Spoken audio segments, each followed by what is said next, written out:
Welcome back everyone, welcome to civil services study. देखिए प्रारंभिक परीक्षा के लिए अगला टेस्ट है, टेस्ट नंबर 34। चलिए स्टार्ट करते हैं। तो महत्वपूर्ण प्रश्नों के साथ स्टार्ट करते हैं। टेस्ट नंबर 34, पहला प्रश्न है, निम्नलिखित कथनों पर विचार कीजिए। मिश्रित कृषि यूरोप, पूर्वी संयुक्त राज्य अमेरिका, अर्जेंटीना, दक्षिणी पूर्वी ऑस्ट्रेलिया, न्यूजीलैंड और दक्षिण अफ्रीका में प्रचलित है। तो है करेक्ट है। 25 सेंटीमीटर या इससे कम वर्षा वाले क्षेत्रों में की जाने वाली कृषि शुष्क भूमि कृषि कहलाती है। भारत के शुष्क भूमि कृषि मुख्यतः 100 सेंटीमीटर से कम वर्षा वाले प्रदेशों तक सीमित है। सीमित है कितना? 100 सेंटीमीटर से कम वर्षा वाले क्षेत्र। देखिए 100 सेंटीमीटर वर्षा तो ठीक ठाक वर्षा होती है, तो शुष्क भूमि थोड़ी होगी, उसमें ठीक ठाक नम हो जाएगी वो। तो 75 सेंटीमीटर से कम होगा यहाँ पर, 100 सेंटीमीटर से कम नहीं होगा। तो कर दो एलिमिनेट तीसरे को, तो नहीं हो सकता, ये नहीं हो सकता। और चावल हो गया, जूट हो गया, गन्ना आर्द्र भूमि कृषि के अंतर्गत उगाई जाने वाली फसलें हैं। तो करेक्ट हो गया, पहला करेक्ट हो गया, सेकंड करेक्ट हो गया और फोर्थ करेक्ट हो गया, थर्ड है इनकरेक्ट। तो इसका आंसर हो जाएगा सी, पहला, दूसरा और चौथा। तो देखिए मिश्रित कृषि का उपयोग भोजन व चारे की फसल उगाने और पशुपालन के लिए किया जाता है। यह यूरोप में और पूर्वी संयुक्त राज्य अमेरिका में, अर्जेंटीना में, दक्षिण पूर्वी ऑस्ट्रेलिया में, न्यूजीलैंड और दक्षिण अफ्रीका में प्रचलित है। भारत में जो शुष्क कृषि भूमियाँ मुख्यतः उन प्रदेशों तक सीमित है जहाँ वार्षिक वर्षा 75 सेंटीमीटर से कम होती है। कितनी? 75 सेंटीमीटर से कम होती है। इस शुष्कता को सहन करने में सक्षम फसलें हो गए, जैसे कौन कौन सी फसलें होंगी? वो रागी की फसल हो गई, बाजरा की फसल हो गई, मूंग की फसल हो गई, चने की फसल हो गई, ज्वार आदि की फसल हो गई। तो इसलिए तीसरा यहाँ पर गलत हो गया था, क्योंकि 75 सेंटीमीटर से कम वर्षा है, वो 100 सेंटीमीटर से कम नहीं है। 100 सेंटीमीटर तो ठीक ठाक है, मतलब 100 सेंटीमीटर तक नहीं है। जूट हो गया, चावल हो गया, गन्ने की फसल को अधिक मात्रा में जल की आवश्यकता होती है, अतः ये फसलें उन क्षेत्रों में उगाई जाती हैं जहाँ जो वर्षा है उसकी मात्रा 100 से 200 सेंटीमीटर के बीच रहती है। ये क्षेत्र आर्द्र भूमि कृषि क्षेत्र कहलाता है। तो 100 सेंटीमीटर वाला शुष्क माना जाएगा। अगर 100 सेंटीमीटर से कम है तो 75 सेंटीमीटर से कम है तो शुष्क माना जाएगा, 100 सेंटीमीटर तो ठीक ठाक नम हो जाएगा। दूसरा प्रश्न है, निम्नलिखित कथनों पर विचार कीजिए। जुताई रहित कृषि के अंतर्गत फसल के पौधों को शुरू में नर्सरी में उगाया जाता है। देखिए गलत है पहला ही है। जुताई रहित कृषि नहीं, जो संरक्षित कृषि होती है उसको नर्सरी में उगाया जाता है, और संरक्षण जुताई वाली जो कृषि होती है ना, उसको नर्सरी में उगाया जाता है, जुताई रहित कृषि नहीं। तो संरक्षण जुताई कृषि के अंतर्गत आधुनिक सिंचाई के तरीकों जैसे ड्रिप सिंचाई और स्प्रिंकलर, ड्रिप सिंचाई, स्प्रिंकलर का उपयोग या प्रयोग किया जाता है। दूसरा यहाँ पर करेक्ट हो जाएगा, पहला गलत है तो ये नहीं हो सकता, ये नहीं हो सकता। संरक्षण जुताई कृषि ग्लोबल वार्मिंग को कम करने में मदद करती है, ये करेक्ट है, करती है यहाँ पर। तो इसका जो आंसर हो जाएगा वो भी हो जाएगा, दूसरा और तीसरा। देखिए मान लीजिए ये कोई भूमि है, कोई मिट्टी है, कोई खेत है यहाँ पर, अगर इसको आप जोतोगे नहीं, इसकी जुताई नहीं करोगे, तो पता है क्या होगा? इसमें जो इसकी नमी है ना वो बरकरार रहेगी। नमी बरकरार रहेगी तो क्या करेगा? ये कार्बन डाइऑक्साइड को सोखेगा। कार्बन डाइऑक्साइड को सोखेगा तो कार्बन डाइऑक्साइड कम हो जाएगी एटमॉस्फेयर से। जब एटमॉस्फेयर से कार्बन डाइऑक्साइड कम हो जाएगी तो ग्लोबल वार्मिंग को कम करने में मदद करेगा। अब जैसे कोई मिट्टी है, कोई भूमि है, कोई खेत है, देखिए उसकी जुताई कर दी जाती है तो पता है क्या होता है? जो उसकी नमी होती है, नीचे की मिट्टी ऊपर हो जाती है, फिर उसके ऊपर सनलाइट पड़ती है तो वो जितनी नमी है वो सूख जाती है। फिर क्या होता है? उसकी दोबारा जुताई करने की आवश्यकता पड़ती है, नमी ख़त्म हो जाती है। इसलिए जुताई कम से कम करो या फिर मत करो। तो इसका आंसर हो जाएगा बी, दूसरा और तीसरा सही है, पहला गलत है। तो देखिए पौधों को शुरू में नर्सरी में संरक्षण जुताई कृषि के अंतर्गत उगाया जाता है। यह खेती का बिल्कुल नया मॉडल है जिसके अंतर्गत पर्यावरण को भी ध्यान में रखा जाता है, इसलिए पहला था गलत। संरक्षण जुताई कृषि के अंतर्गत जमीन को या तो बिल्कुल नहीं जोता जाता या फिर कम से कम जोता जाता है। कम से कम उसकी जुताई की जाती है, क्योंकि बिना जुते जो खेत होते हैं वो कार्बन डाइऑक्साइड को सोख लेते हैं, जिससे क्या होगा, कार्बन डाइऑक्साइड की मात्रा को कम किया जा सकता है। इस प्रकार संरक्षण जुताई कृषि ग्लोबल वार्मिंग को कम करती है। कैसे कम करती है? कार्बन डाइऑक्साइड को सोख कर। अगला प्रश्न है, दिग परिवर्तित कृषि के संदर्भ में निम्नलिखित कथनों पर विचार कीजिए। तो दिग परिवर्तक कृषि के अंतर्गत एक ही खेत में एक समय में केवल एक ही पौधों की किस्मों को उगाया जाता है। देखिए गलत है पहला ही। दिग परिवर्तक कृषि के अंतर्गत एक ही समय दो या दो से अधिक फसलों को उगाया जाता है, पौधों को उगाया जाता है, तो पहला गलत है, तो ये तो हो नहीं सकता, ये भी नहीं हो सकता। इसके अंतर्गत एक लंबे दीर्घकाल के पौधों को छोटी आयु के पौधों के साथ उगाया जाता है। तो देखिए यहाँ पर केवल दूसरा सही हो जाएगा, पहला गलत हो जाएगा। तो इस पद्धति के अंतर्गत एक लंबे दीर्घकाल के पौधों को छोटी आयु के पौधों के साथ उगाया जाता है, ताकि परिपक्व होने के समय दोनों को पर्याप्त पोषण मिल सके। और जो दिग परिवर्तक कृषि या मिश्रित कृषि प्रणाली है वो काफ़ी पुरानी पद्धति है, जिसमें एक ही खेत में एक ही समय में दो या दो से अधिक पौधों की किस्मों को उगाया जाता है। चौथा प्रश्न है, निम्नलिखित कथनों पर विचार करना है और बताना है कि उपरोक्त में से कौन सा कथन सही नहीं है। यहाँ ध्यान देना, क्योंकि इसको हाईलाइट कभी करते हैं कभी नहीं करते हैं, अधिकतर नहीं करते हैं यूपीएससी में, यूपी पीसीएस में इसको कर देते हैं कि सही नहीं है, सही है। तो राइजोबियम पेड़ों एवं फसलों की जड़ों में स्वाभाविक रूप से पाया जाता है। देखिए पहला ही गलत है यहाँ पे। राइजोबियम केवल लेग्यूमिनेसी पौधों की फसलों की जड़ों में पाया जाता है, ऐसे नहीं कि सभी पेड़ों और पौधों की फसलों की जड़ों में पाया जाता है, तो पहला ही गलत हो गया यहाँ पर। एजोला के अंतर्गत नाइट्रोजन नम स्थिति में विद्यमान रहती है। एजोला के अंतर्गत नाइट्रोजन नम स्थिति में विद्यमान रहती है, करेक्ट है। दूसरा गलत पूछा है ना उसने, तो पहला तो मिल गया हमको। एजोटोबैक्टर नाइट्रोजन स्थिरीकारक जीवाणु है बिल्कुल है, ये गलत है, नहीं है। एजोला को ठंडे क्षेत्रों में उगाया जाता है, ये करेक्ट है। तो पहला गलत है और तीसरा गलत है इसमें, इसका आंसर हो जाएगा बी।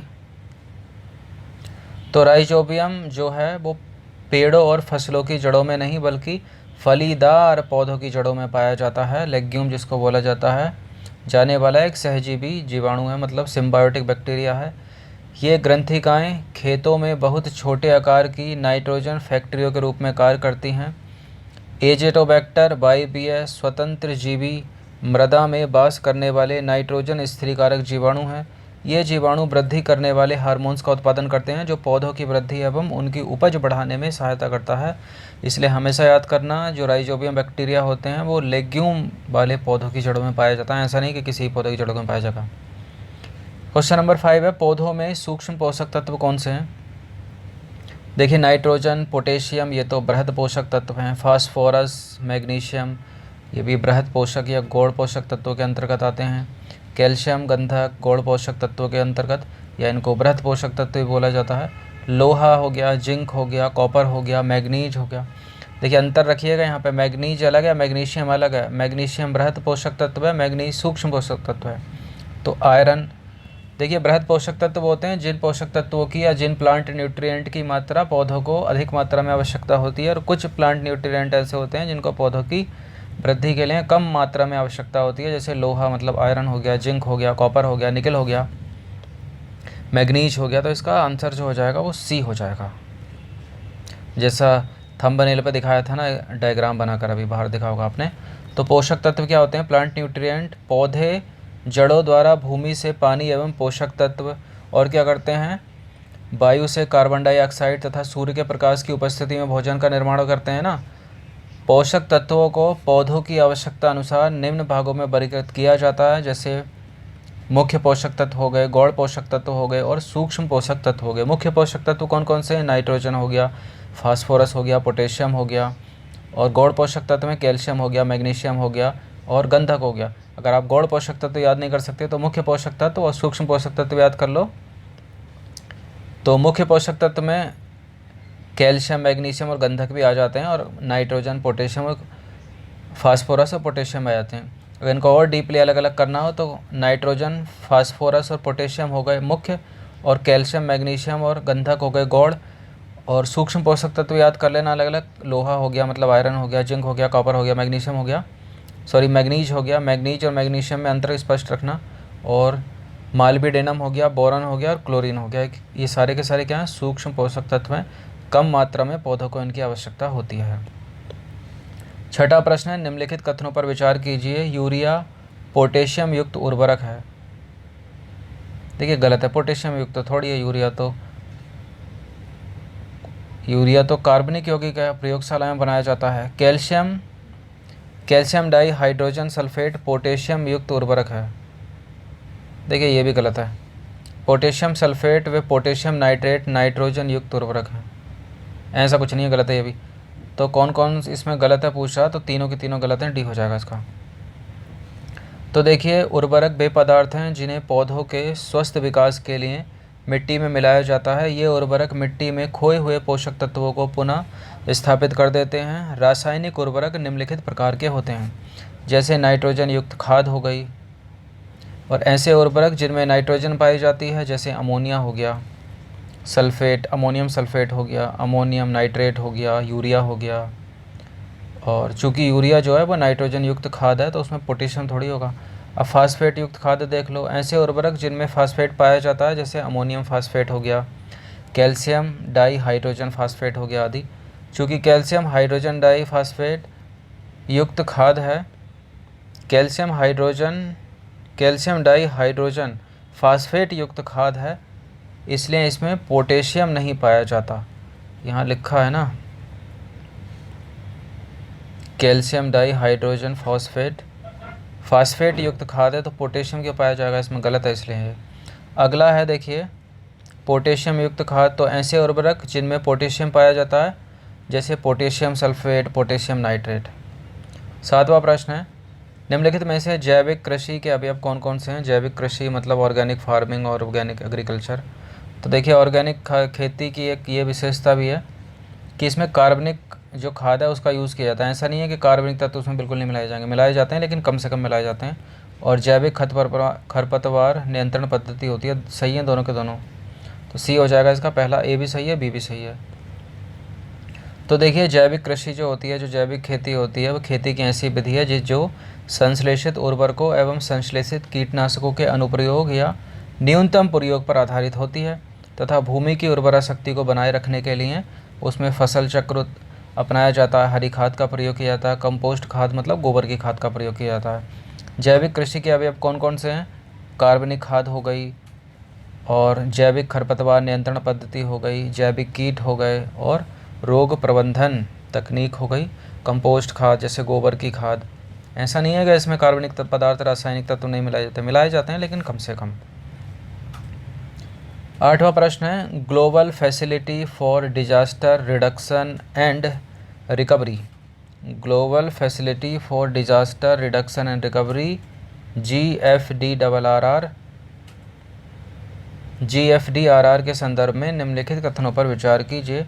तो GFDRR global facility for disaster reduction and recovery विकासशील देशों को प्राकृतिक खतरों तथा जलवायु परिवर्तन के प्रति उनकी भेद्यता को बेहतर ढंग से समझाने और कम करने में मदद करने हेतु एक वैश्विक साझेदारी है। तो है करेक्ट है। इसकी स्थापना सितंबर 2010 में की गई थी, गलत है। इसकी स्थापना 2006 में की गई थी। तो कर दो एलिमिनेट, ये भी नहीं होगा, ये भी नहीं होगा, ये भी नहीं होगा, केवल पहला सही है इसमें। तो देखिए GFDRR विकासशील देशों को प्राकृतिक खतरों तथा जलवायु परिवर्तन के प्रति उनकी भेद्यता को बेहतर ढंग से समझाने को और कम करने में मदद करने हेतु एक वैश्विक साझेदारी है। इसकी स्थापना जो की गई थी 2006 में की गई थी, ना कि 2010 में। नवा प्रश्न है, नवाचार और उद्यमिता उत्सव 2019 के संदर्भ में। नवाचार और उद्यमिता उत्सव 2019 के संदर्भ में निम्नलिखित कथनों पर विचार कीजिए। नवाचार और उद्यमिता उत्सव 2019 प्रधानमंत्री कार्यालय की एक अनूठी पहल है। देखिए सब कुछ प्रधानमंत्री कार्यालय नहीं करेगा, गलत है। राष्ट्रपति कार्यालय की अनूठी पहल है, गलत है। यह रचनात्मक नवाचार और उद्यमशीलता का महोत्सव है जिसकी शुरुआत 2016 में नहीं 2015 में की गई थी। दोनों गलत हैं, छोटे छोटे पॉइंट की वजह से दोनों गलत है। तो कौन सा सही है, कोई भी सही नहीं है इनमें। तो देखिए नवाचार और उद्यमिता उत्सव 2019 राष्ट्रपति कार्यालय की एक पहल है, न कि प्रधानमंत्री कार्यालय की। इसका उद्देश्य है ज़मीनी स्तर के नवाचारों को मान्यता देना उन्हें सम्मानित तथा पुरस्कृत करना और सहायक पारिस्थितिक तंत्रों को बढ़ावा देना। यह रचनात्मक नवाचार और उद्यमशीलता का महोत्सव है जिसकी शुरुआत 2015 में की गई थी, न कि 2016 में। अंतिम प्रश्न है,